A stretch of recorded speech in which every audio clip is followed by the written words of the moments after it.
Hello, everybody. Scott Golden here with the Pro Wrestling Logic YouTube channel and the Mid Atlantic Championship Wrestling Review Series. This is the 13th of, um, yeah, 13th of March 1982. We continue our foray through the series. We've got 82 through 86 to cover, so about 200 episodes, give or take, which is totally cool and looking forward to that. Anyway, March 13th, 1982. Gonna open with some background talk. Jake Roberts continuing to talk about how he wants rid of Sergeant Slaughter, wants the tag team championship things to get better. Roberts is still coming into his own in promos. Obviously, I think he's a little bit better in the WWF and in Mid South than he is here. Still coming into his own, having been around for a couple of years by this point. But Slaughter basically implies, or Roberts basically implies that not enough room for him and Slaughter by any stretch of the imagination, as it were, going forward. Then we go to the first match of the day, which is a match with, in this particular case, Ron Ritchie and Ivan Koloff. Koloff continuing to be a major force in the area, continuing certainly to be a guy that everybody needs to take seriously, but at the same time, not exactly a guy that everybody knows what to do with, meaning, he's done the the heavyweight championship deal. He's done the run with kind of moving forward, moving onward. But punch kick, obviously, former WWF champion, former guy, a guy who is without a doubt, without any doubt whatsoever, one of the greatest of all time. And, we kind of move forward through a bit of a brawling match, but what's deceptive about Steve Ivan Koloff is he can get ride time, wrestling time, with a guy when he needs to, as far as consistency. Attempted to take the pick of the leg, doesn't necessarily get everything he wants there. Rolls through and kind of gets things going. Clothesline by Koloff along the way there, and manages to hit a back elbow and ultimately, uh, you know, kind of taking his man down. Front face lock, and Ron Ritchie obviously worse for wear. Having been in there with Ivan Koloff, Koloff gets the top rope knee drop or knee run there, and a win there. We move to Jimmy Valiant. Valiant, of course, a major guy, and an unnamed enhancement talent here. So I think it's Bill White. The more I look at him, but anyway, Valiant punch kick, basic stuff. Grabs a hold of an arm, stays on the arm bar for the majority of the match. Tries to hook up with a hammerlock, gets a body slam, and eventually an elbow drop. And after that back elbow, Valiant gets a victory. We go to local area promos. They are promoting bumper stickers, which to me, kind of amazing.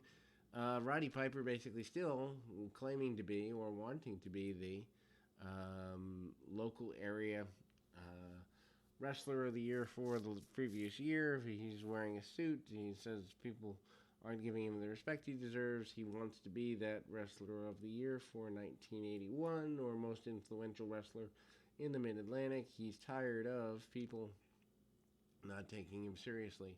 As we move forward into the next contest happens to be a match of a tag team nature. Interesting new team here as we move to Carl Fergie and Dave Peterson versus Terry Taylor and Tim Horner. Taylor and Horner, an interesting team.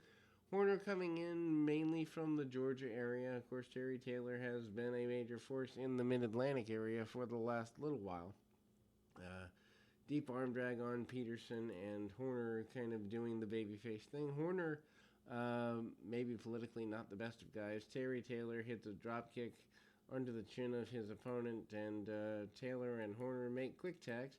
Could have been even here before the UWF run, which, by the way, if you haven't checked out our Mid-South /UWF run, of decent wrestling. You can certainly go there. It's over 200 episodes deep there. Anyway, Taylor manages to stay on the arm of his adversary for several minutes there, cut off by the run there, and a couple of clotheslines along the way. Doesn't get everything he wants, but gets more than enough to get the surge, and a spinning neck breaker by one of the heels on Horner, but comes back, and in fact, we have a overall run benefit there for the team of Horner and Taylor as victors.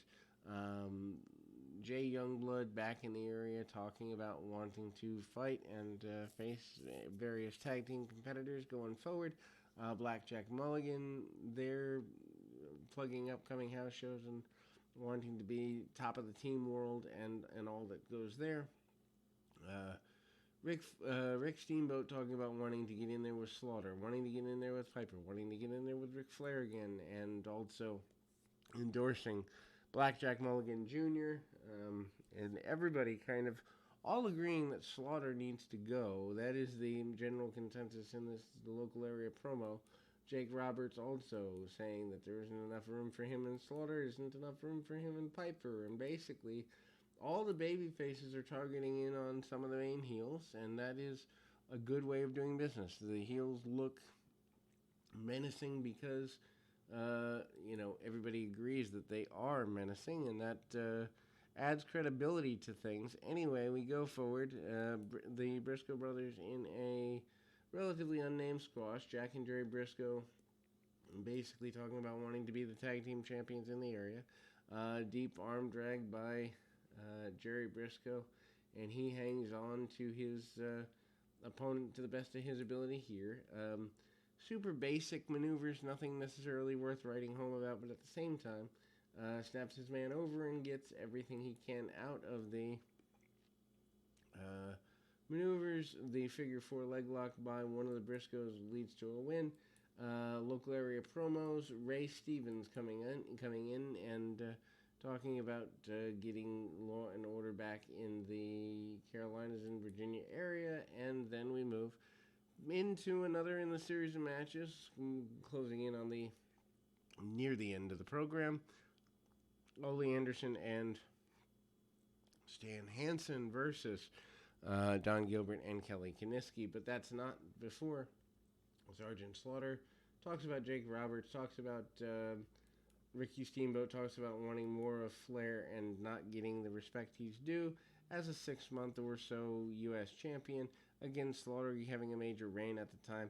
Ole Anderson and Stan Hansen against Kiniski and Gilbert. I think it's the match we've seen before, but it comes up again. Anderson continues to get some ride time on Kiniski. Kiniski, of course, second-generation superstar, and Piper does a tremendous job of isolating that fact pretty assertively. Anyway, snaps the man over, and Kiniski does kick out in the short term of things, getting things going, and Gilbert tries to come in, taking the arm of his opponent apart pretty consistently. There is the nature of things from a pretty persistent perspective. Again, the breakdown on things there.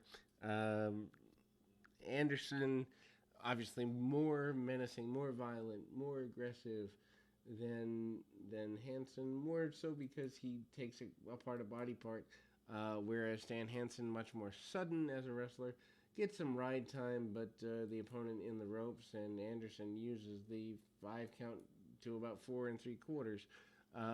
Then we see finally Hansen coming in. Hansen doesn't really want to be in there too much if he doesn't have to be, but obviously hits the lariat and gets the victory. And Hansen and Anderson managing to continue to talk about being at the top of their game and being the unstoppable tag team that they are. Stan Hansen basically says no one's going to stop him.